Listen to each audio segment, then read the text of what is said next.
Welcome back to MMA Al Dente.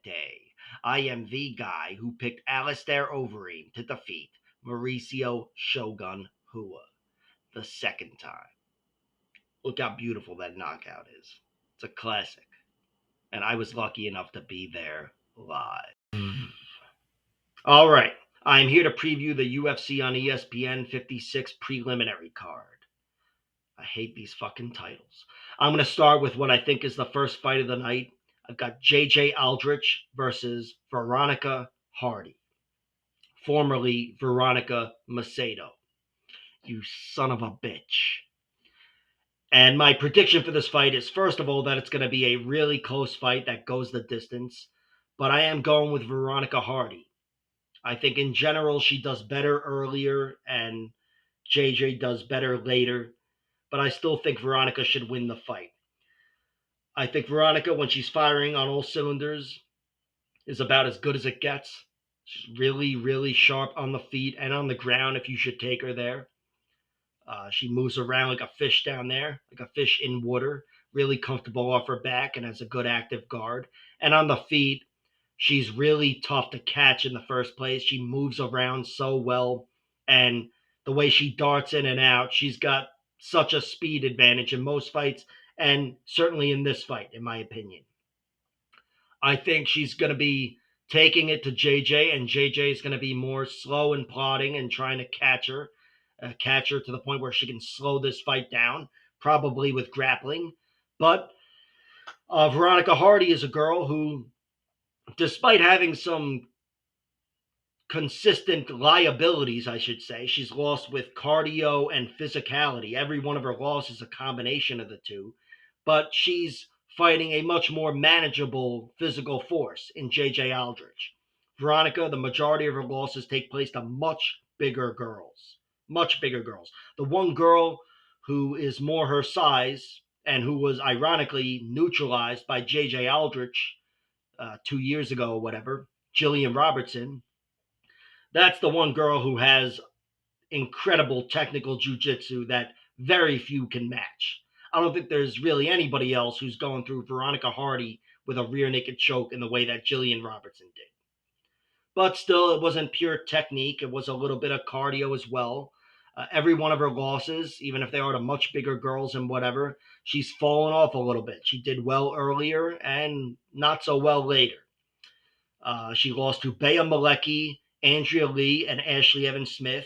All three are much bigger girls and were able to take her to the ground. And that's really where they took some of her cardio on the ground, weighing on her and wearing on her.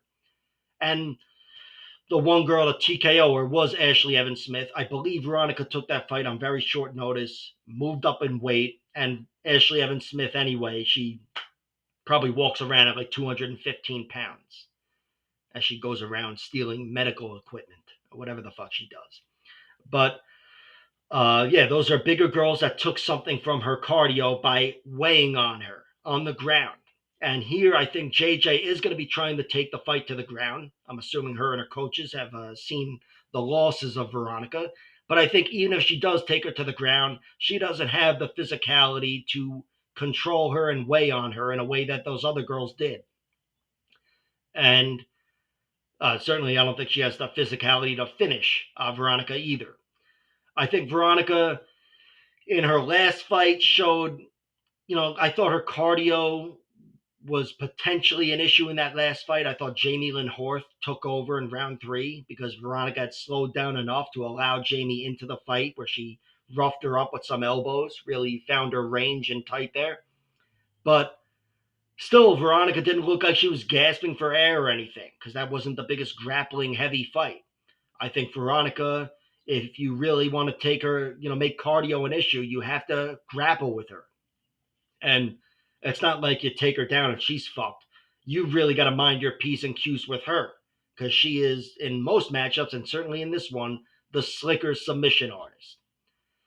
So I think Veronica will be able to handle herself, certainly on the feet, certainly really anywhere early on. But even if JJ Aldrich is able to wrangle her, and JJ does have underrated grappling, but I still think Veronica will be able to get back to her feet in the first few rounds. And if it does turn into a jiu-jitsu battle, she's still got more to offer. As for the striking, JJ Aldrich is a very efficient striker. I mean, she is up against it just like Veronica, athletically and physically. JJ Aldrich is not an athlete, but she doesn't make things worse for herself by throwing wide, inefficient striking.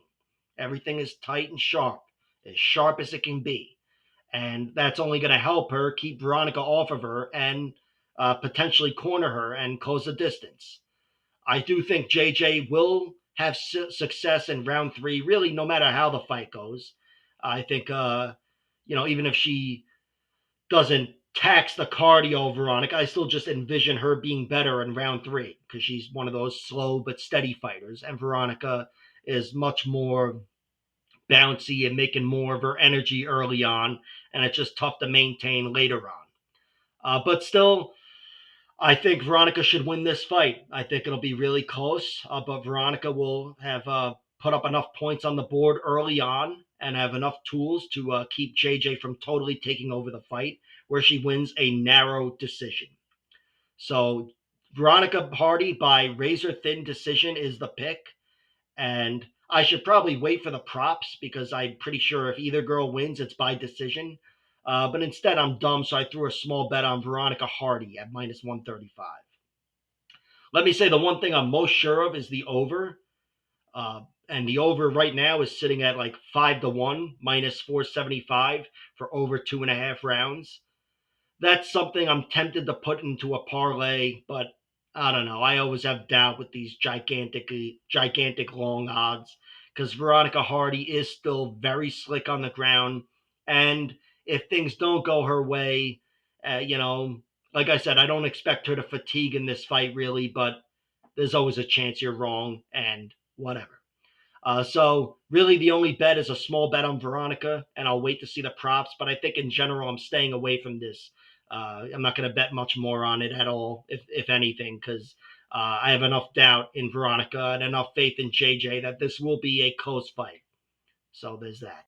Up next, we have Kevin Jousset taking on Jared Gooden. My prediction for this fight is Kevin Jousset wins a decision. I think Jared Gooden's got some advantages here. He's the more powerful guy and the faster athlete. But I think Kevin Jousset is the overall better fighter. I think on the feet, he's slower and plodding, but he's solid everywhere. And I think he would get the better of Jared. And on the ground, even though it would look the exact opposite way on paper, I think Kevin would bully him on the ground. Kevin's a judoka first and foremost. And even though he's only got one submission, and it's in his UFC debut, but he's definitely a good ground fighter as well. Jared Gooden's he's never been submitted. He's only been finished twice, both by knockout. Impa Kasanganay, some other guy, Bruno, whatever the fuck, Oliveira, or whatever. Both guys knocked him out in round one. It can happen, and I can't say, I guess on paper he is the guy that I trust less. I guess I would favor Kevin to get the first TKO, but I don't think that's going to happen here. I think Jared Gooden, if he loses, it will be by decision, him just largely being outpointed.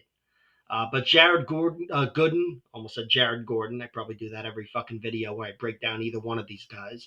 But he is a physical force. And he's also, that win over Wellington Turman in his last fight was excellent, where that was a beautiful comeback win. And not only did he, he could have won by TKO. Not only did he win with a comeback, but he submitted Wellington Turman, which was the last result I expected in that matchup, despite Jared Gooden not being a bad submission artist or anything. I just didn't think he was going to tap Wellington Turman. So he's definitely got the potential to surprise Kevin Jousset. And Kevin is a guy that might allow his athleticism into the fight because he's slower and plodding. And he's got that, light pressure without the volume to back it up sort of thing going on. But I still think Kevin should keep himself safe and bully Jared Gooden largely. Kevin Jousset's got 2 losses. One was a 5-round split decision to this guy, Caleb Rideout, I believe. And it was a fight where he was a victim of his own slower, plodding style, generally. And he was playing catch up on the feet, although he was able to wrangle the guy to the floor. And he made it close, but Too little, too late. He lost the decision. And his other loss comes to Jack Della Maddalena, who actually had a lot of success on the ground against Kevin. But Jack still beat him up largely, dropped him twice, and Kevin, even though he lost by TKO due to a doctor stoppage, he definitely showed to be very fucking tough, especially considering who Jack turned out to be. So I'd say it's a positive strike for him overall, even though he lost the fight. But I do think he's a pretty healthy fighter. I've seen him rocked in other fights too. The guy, I forget the guy's fucking name, but he was rocked in some other fight. He ended up finishing the guy in round 3. But I think despite looking slow and hittable and hurtable and whatever else, I trust him more in this fight. I think he will catch up to Jared Gooden, take the speed away from him, and bully him. Slow this fight down in the clinch, rip him to the mat, perhaps. That's been a weakness of Carlston Harris. It's been a weakness of Jared Gooden's in the past, like in the Carlston Harris fight. And I'm picking Kevin Jousset to win. I would think if he does win, it's by decision, and maybe if that jumps out to me, I'll play that. But as of now, I've stayed away from this fight. I think Jared Gooden in a 3-round fight, there's a chance with his advantages he could pull out a decision. And of course, he's faster and more powerful, where there's always a chance he clips Kevin and knocks him out. So I'm picking Kevin Jousset, and as of now, I'm staying away from this. I'll wait to see the props. Up next, we have Jake Hadley versus Charles Johnson. And this is a very competitive, fun matchup, one that I do think Charles Johnson will win. I'm favoring him to win, and of course, he's the underdog, so I have bet on him. I think being out wrestled is the primary weakness of both guys. And I word it that way because I think they are both good wrestlers. But that's historically been each guy's biggest weakness. And I think here in this matchup, although I expect there to be grappling, I don't think that's going to be a big threat to either guy. I think Jake will be looking to rip Charles to the mat, probably will, but I think Charles will be able to get up and largely keep this a striking fight. And that's my basis for picking him to win. Although I'm aware if you do have a striking fight with Charles Johnson, it's not like he's perfect there either. You can beat him there. But it's much more difficult to beat Charles Johnson and damn near impossible to finish him. Neither guy's been finished, but Charles Johnson has proven his toughness and his grit many times over. I mean, the Azat Maksum fight was incredible. That was his last victory. And that was one where it was not going his way early, and then he took over. And Brandon Royval, he lost the decision, but the same type of thing happened in that fight. Brandon Royval, who's as dangerous as anybody, came as close to finishing him as anybody. And Charles Johnson weathered the storm and took over the fight largely in the end, although it was still too little too late. But I do think without conceding big moments, he would win the striking battle against Jake Hadley, especially down the stretch in round 3. I imagine he's going to be firing on all cylinders, whereas Jake or anybody else won't be able to keep up.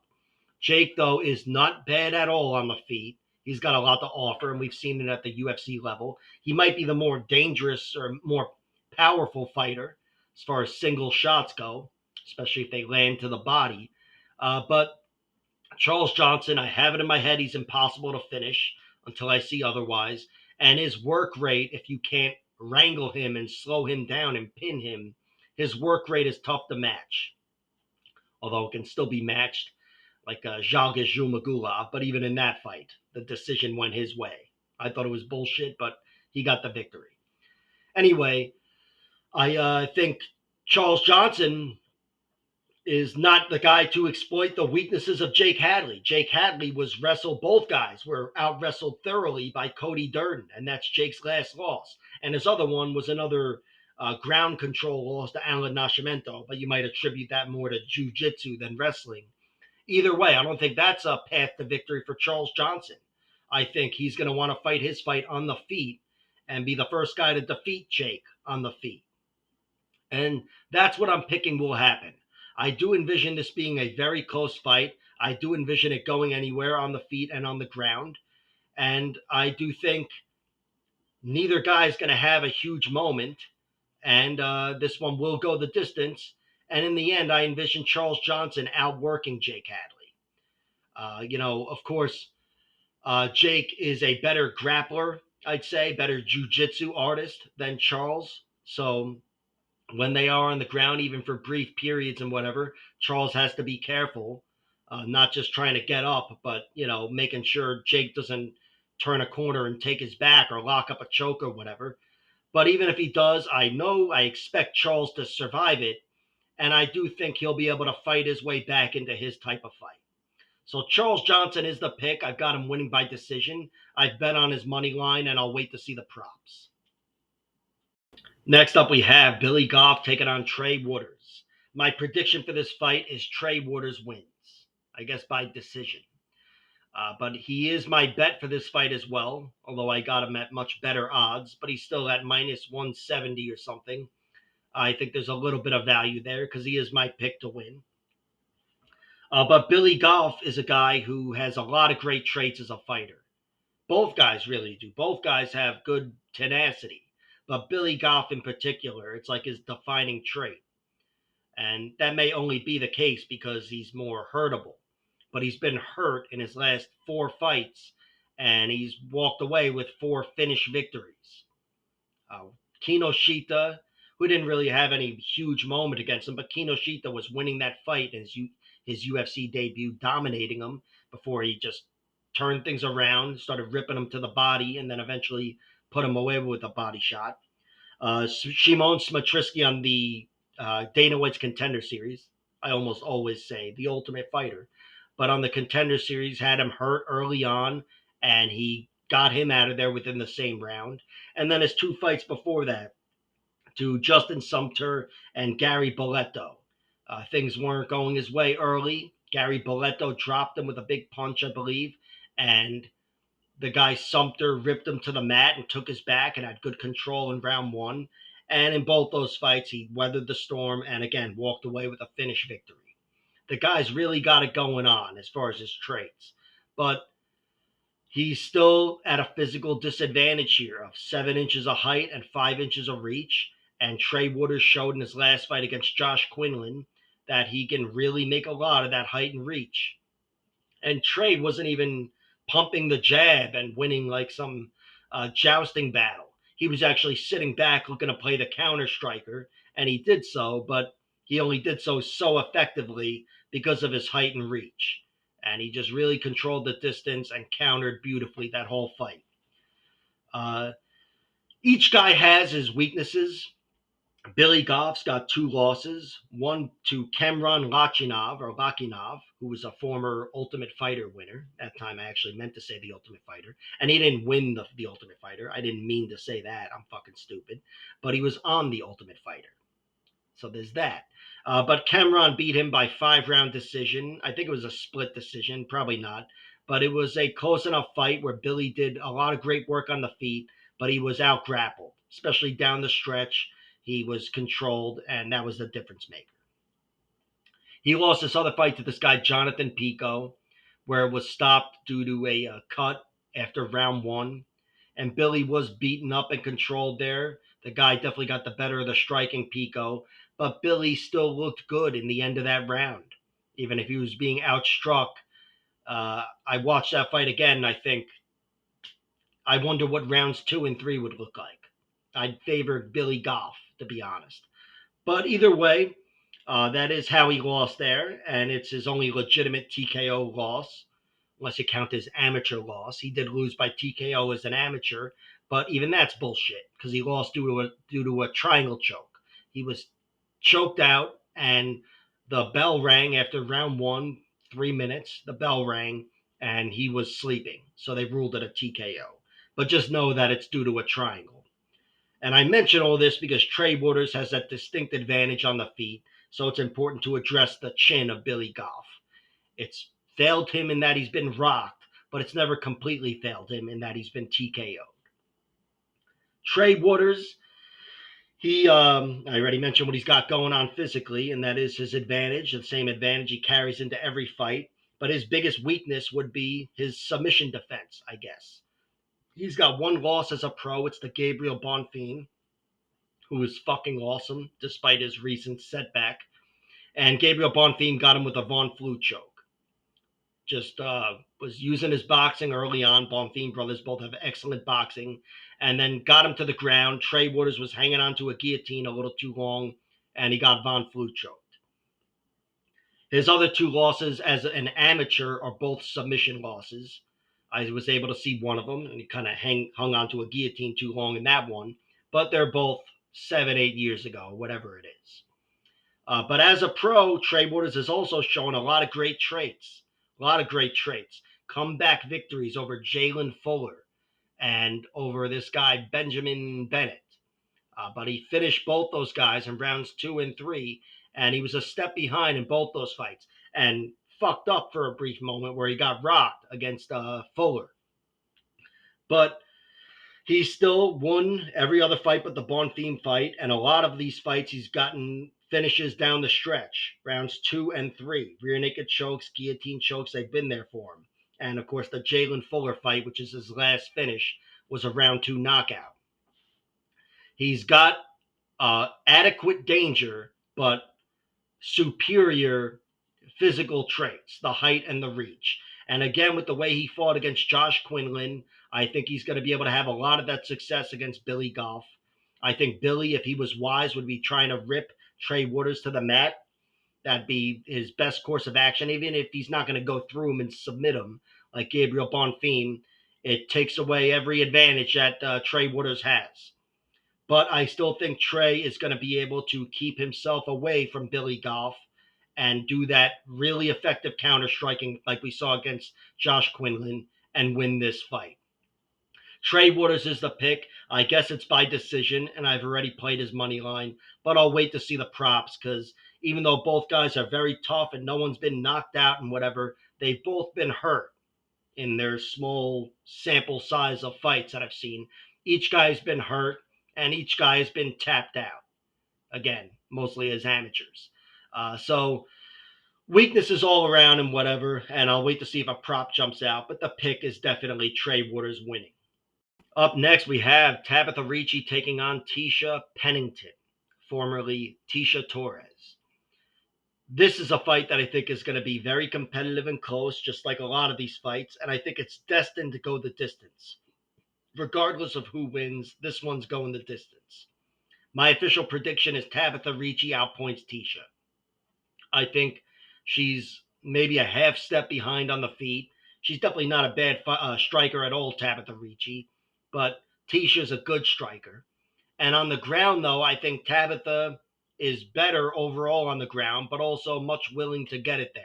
And I think she will be out wrestling Tecia Torres. Maybe not thoroughly, but enough to score some points to win the decision. That's the pick. Tecia, I'm aware she's only been beaten by the very best fighters. I mean, champions and contenders. And, a few of them didn't make it to the title fight, not yet anyway, but she's only lost to the very best. And every one of them's been by decision. Tecia is tougher than fucking Pantoja, as far as we know. But Tabitha Ricci, despite some setbacks in the UFC herself, especially in her last fight to Lupita Godinez, I think Tabitha Ricci, if she can out wrestle you or out judo you, which, she's more of a judoka, but she's got nice double leg attacks too. But if she can get you to the ground, she will get you to the ground and win this fight. I don't think that was available for her in the Lupita Godinez fight, and it was still really fucking close, and both girls dropped each other, and it was a very competitive fight. But here in this fight against Tecia, she's got to really set up her attacks, but I do think she will be able to shoot in on Tecia, and that will ultimately be the difference maker.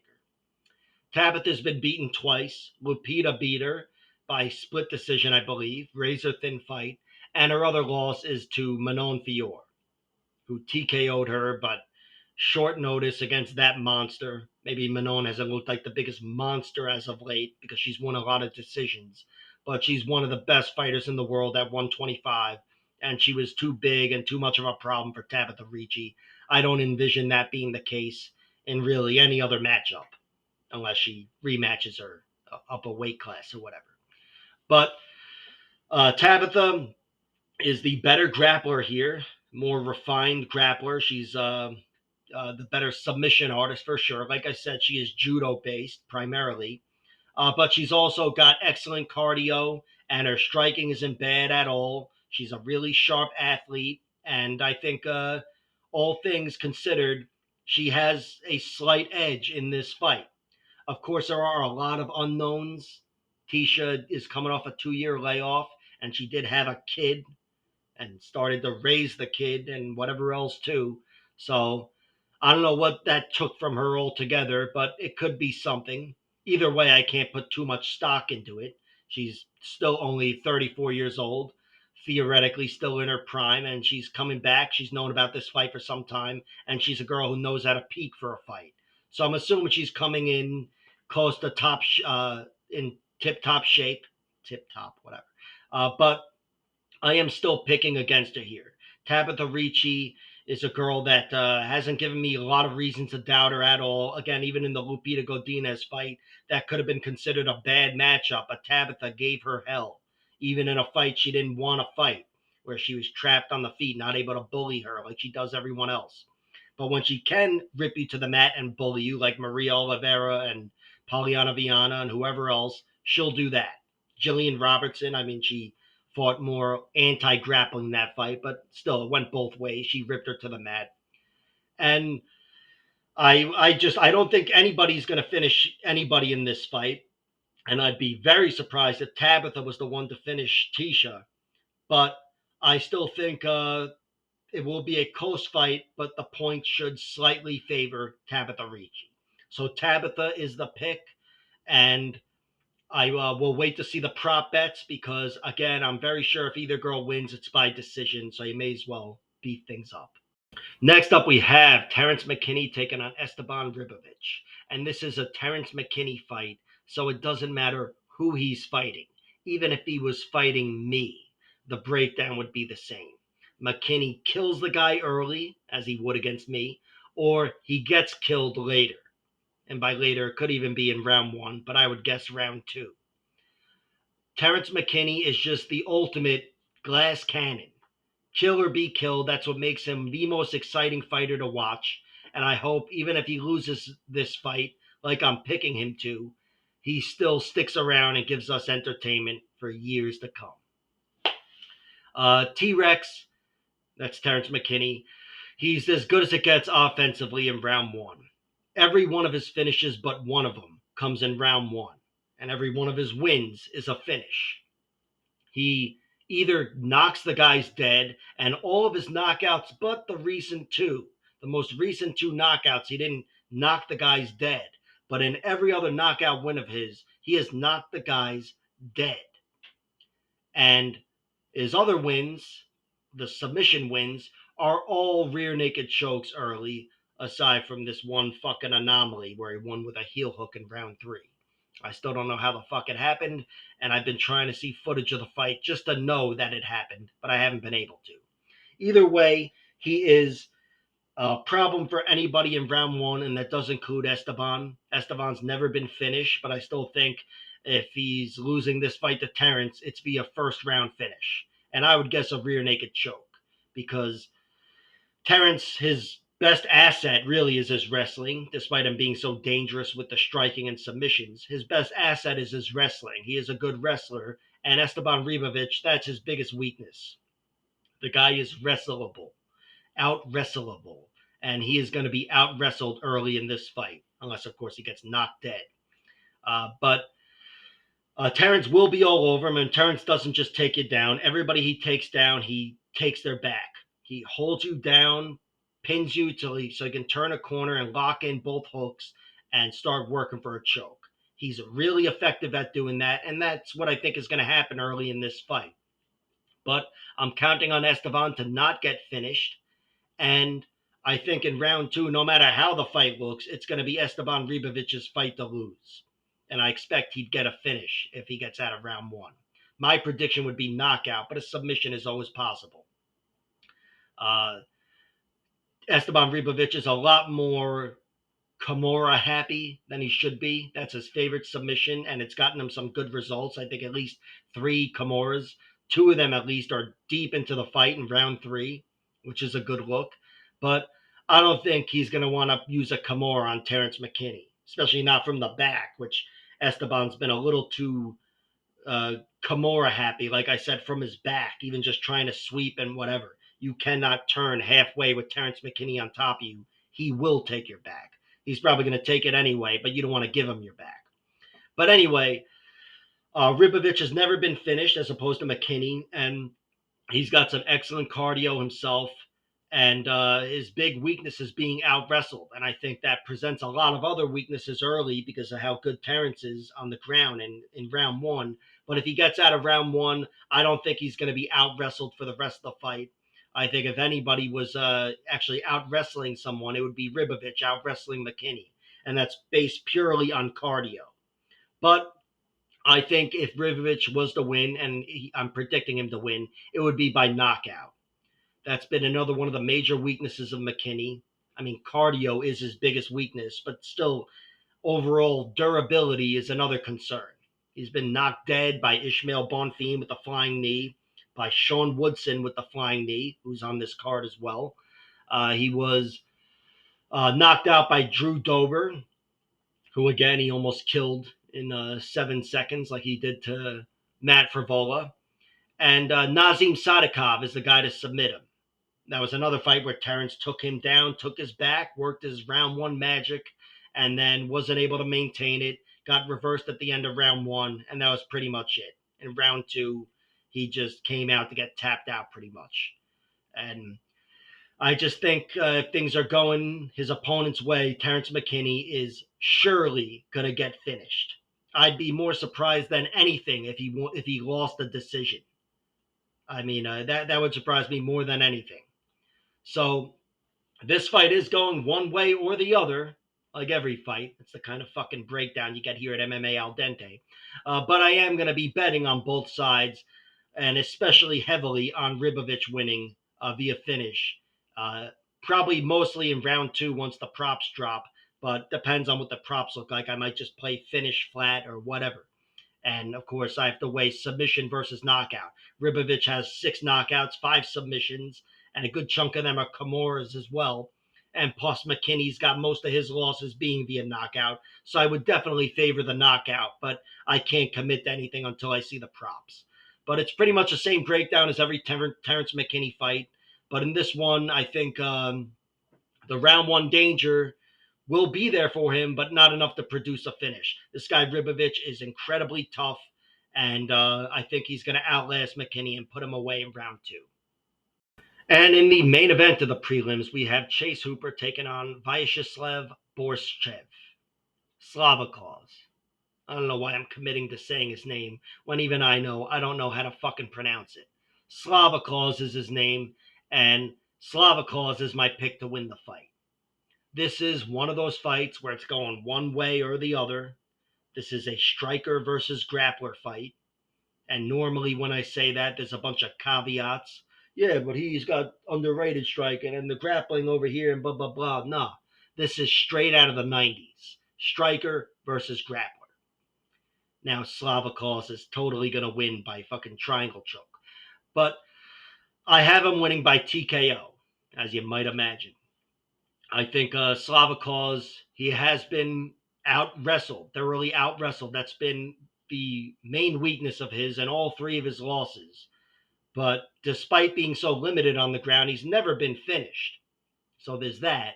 And also the guys that out wrestled him are much sharper athletes, much better athletes than Chase Hooper. Much better. Mike Davis, Mark Giacchese, and the guy Will Starks over in the LFA, which SlavaClaus gave him a hell of a fight anyway, but still.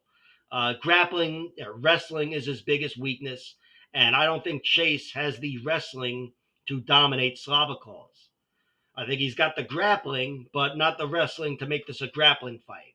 In fact, I envision Chase having maybe one good wrestling attempt and then doing a lot of that jiu-jitsu stuff, trying to strike his way into a leg lock or something, lacing up a leg and pulling guard and whatever else. I think he's going to be running out of options after the first few minutes. I could be completely wrong, by the way, if he gets SlavaClaus to the ground, especially early, and turns it into a jiu-jitsu match. I think he could really fatigue SlavaClaus in a way that those other guys weren't able to, the guys that beat him, just by threatening him with different jiu-jitsu pressure that he hasn't felt.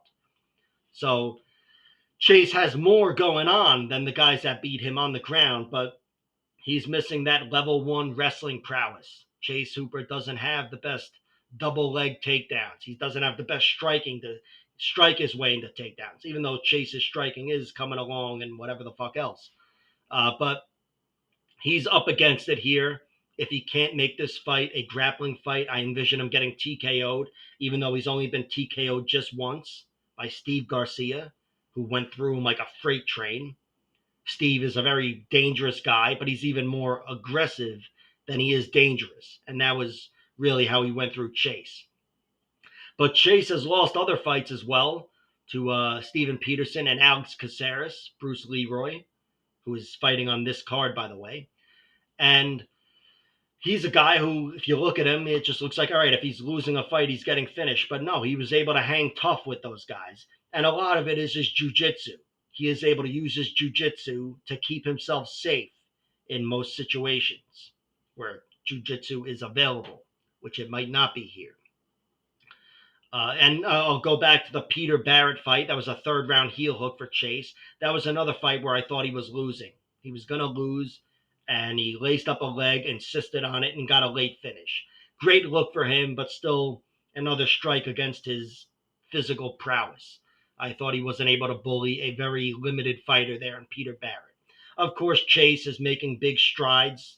I'm sure he's gotten a lot better and a lot stronger and a lot better in every way because he's still a young kid. And even that fight, despite being somewhat recently, it's a while ago for a young kid. But I still think he's just going to be up against it against SlavaClaus. SlavaClaus is SlavaClaus was rocked actually in his last fight against Nazim Sadikov, and that was the closest he's come to getting finished. But SlavaClaus showed in that fight that when shit hits the fan, he will never stop fighting. I thought he could have been TKO'd and then he was grounded. I thought things really could have gotten away from him there, but he kept himself safe and fought his way back into the fight and took over. Ended up getting a clean victory, one that was maybe halfway to a draw with the damage that was done in round 2. But the guy's tough as all fuck and has a lot of heart, a lot of different traits, just like Chase Hooper. And he will at least fight for your money. And I think SlavaClaus will win this fight. I think he is going to be able to bully Chase Hooper to take away the grappling early on and slowly but surely make this a striking fight and then just rip him up to the body and put him away. So Slava is the prediction. I've got him winning by round 2 TKO. And I have bet on his money line as well because it's so tight. But I will wait for the props as well for this one, just to see what jumps out, because this is one where, again, you could isolate each guy's path to victory to, well, maybe not one thing, because Chase, but you can say if Chase wins, it's on the ground. And, of course, if SlavaClaus wins, he's probably beating the shit out of you on the feet. So we'll wait to see what happens. Like, share, subscribe, all that horse shit, and check out my other videos, including the main card video over here.